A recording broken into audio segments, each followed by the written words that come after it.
Don't taboo. For more videos like this one, please subscribe to this channel.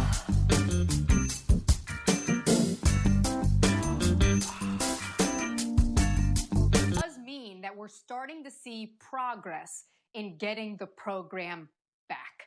I don't know how long it's going to take. And over the last couple of weeks, I've talked to a bunch of folks, both inside and outside the program, who have ties to the program.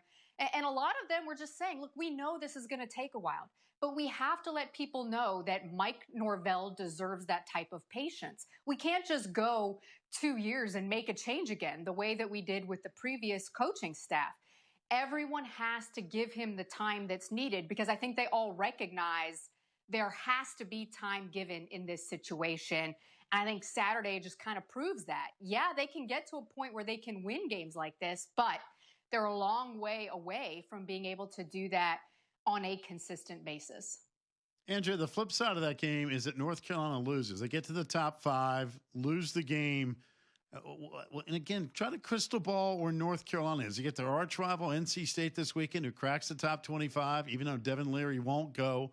And again, we wish him a speedy recovery coming back. But where does North Carolina now look, big picture? Is this still ACC championship game caliber, or did we overrank them? What's your vibe on North Carolina at this point in time? Well, I think that they were probably a little bit overranked going into the game. And, Mac Brown has consistently talked about this from the beginning of the season, is trying to get those players to not look at the rankings, to ignore what people are saying about them outside the program, that this is still a very young program. They're only a couple of games into year 2 under Mac Brown. And so they're still trying to develop the type of program and culture that can get them to a point where they win games like Saturday, when they obviously fell short. So to me, the bigger concerns are the fact that the offense just hasn't been consistent in the way that we expected them to be going into the year. And yeah, they had a tremendous performance against Virginia Tech. That was the only game this season, really, where we've seen the offense hit on all cylinders. But remember, going into that game, there were a lot of questions about the passing game, big plays in the passing game. How's Daz Newsome going to get involved? The offensive line. And those questions, once again, have cropped up after the Florida State game. Now, we saw Sam Howell put forth a heck of an effort in that second half, and they were able to make some of those big plays in the second half, which again goes back to North Carolina since last year, a second half type of team. But in order to win games like that, you got to be able to put forth a complete effort. And so I still think North Carolina is a really good team. I think they're probably going to be standing there at the end, but trying to get the consistency that's expected of a team now that's a top 25 team when you're still trying to build that program. I think that's what Mac Brown is still trying to build toward as they move ahead in the season. And you're right, the NC State game, that is going to be a huge challenge. I know Devin Leary is not going to be playing in the game, but NC State is playing with a ton of confidence right now. And when you look down and you see NC State is 4-1, I think that's a bit of a surprise to a lot of us from where we might have thought NC State was at the beginning of the season. The run game is starting to get established. The defense has looked better as the season has gone on. So this is an absolutely crucial game, I think, for both programs as they continue to build and try to get in a position where they can potentially get in the ACC championship game. All right, Andrea, it's interesting you bring up crucial games. We were just talking about it going to break. You've got Virginia Tech at Wake Forest. You've got Pittsburgh hosting Notre Dame. You've got Virginia at Miami. And Pitt and Virginia 2 weeks ago, we're talking about, okay, a tough loss here, played well, whatever the case may be. And to be honest with you, both Pat Narduzzi and Bronco Mendenhall got to do some damage control right now within their own locker rooms, because this is, I guess, I said this to Pack last week after you joined us a day or two later. This is where the 10-game conference schedule starts to catch you a little bit. When you get in this 2 or 3 game slide, I mean, you got to find a way to climb out of it. And sometimes it's not as easy as, oh, by the way, let's just schedule, bug tussle over here in a non-conference game. You know what's interesting about that, Wes, is in the preseason, as we were talking to coaches and administrators about what is this whole season going to look like, there were some coaches who expressed concern that if their players got off to or if their teams got off to a difficult start, that it would be hard to get the players back on board because of all of the protocols that they're being asked to follow, because of everything they're making these players do, essentially having the players try and live in their own bubbles. And so the concern was, well, if we don't win or if we get into a losing streak, what if our players start tuning us out because they feel like maybe there isn't anything to play for? What if someone decides, hey, you know what, I'm just going to go over here and go to this party?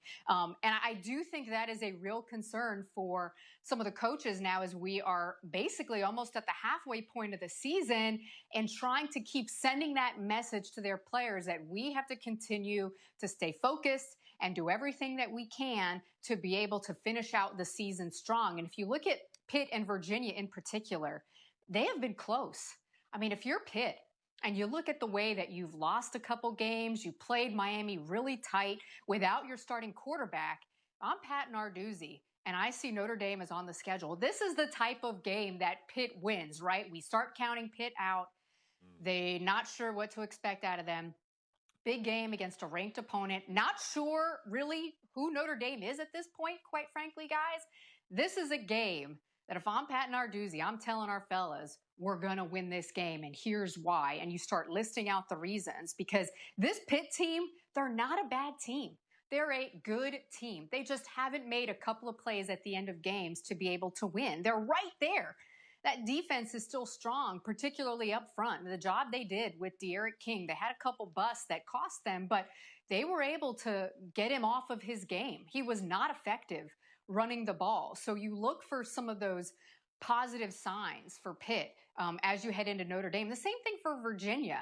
They were competitive and they were there without their starting quarterback. Now, these are two teams that had opportunities to win games without their starting quarterback. So you try to look for that as you talk to your team now about these crucial games. And Virginia has played Miami well historically. So again, I still think there's a lot to play for these teams, especially with these big matchups against ranked teams this weekend.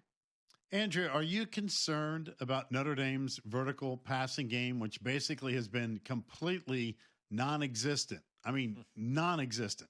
I mean, when you play really good teams, you've got to be able to stretch the field. Absolutely, Pac. And we talked about this a couple of weeks ago. That biggest remaining question for me, even before the Louisville game, was what is the passing game going to look like? Because they've got a lot of young guys out there. They lost some really good players in the receiving corps. And so you would hope by now that they would have been able to at least get to a point where you kind of know what you have. And I don't think we know that with Notre Dame. If you look at that Louisville defense, and massive amounts of credit to Louisville, defensively, after what we saw at the start of the season, to go into that open date and to make some adjustments and play really, really well defensively, giving Louisville an opportunity to win that game when they were counted out by just about everybody. But Louisville had some issues with that secondary against Georgia Tech, against Miami, basically against everybody. And if you're Notre Dame and you know that going into the year, into the game, that, okay, here's an opportunity maybe where we can make some plays in our passing game and get that passing game going, because it just hasn't happened for them, and then you don't do that, I do think that leaves some serious question marks as they progress forward. We know what that run game can do. We know about the offensive line. But it's the receivers right now that have got to be able to step up and make Notre Dame more of a balanced team, a team that you don't really know what to prepare for, right? Right now, everybody can just load the box and make those receivers beat them. And when they start playing teams like Pitt, who are better defensively, that could be a problem. When they have to play Clemson, that absolutely will be a problem. So they have to get that figured out right now, because if you're a defensive coordinator and you're looking at Notre Dame, you absolutely know what you need to do in order to be able to shut down that offense. It's very clear. All right. Andrea Adelson covers the ACC for ESPN.com. Follow her coverage during the week as we lead up to another interesting weekend. Thank you very much. Have a wonderful week. All right.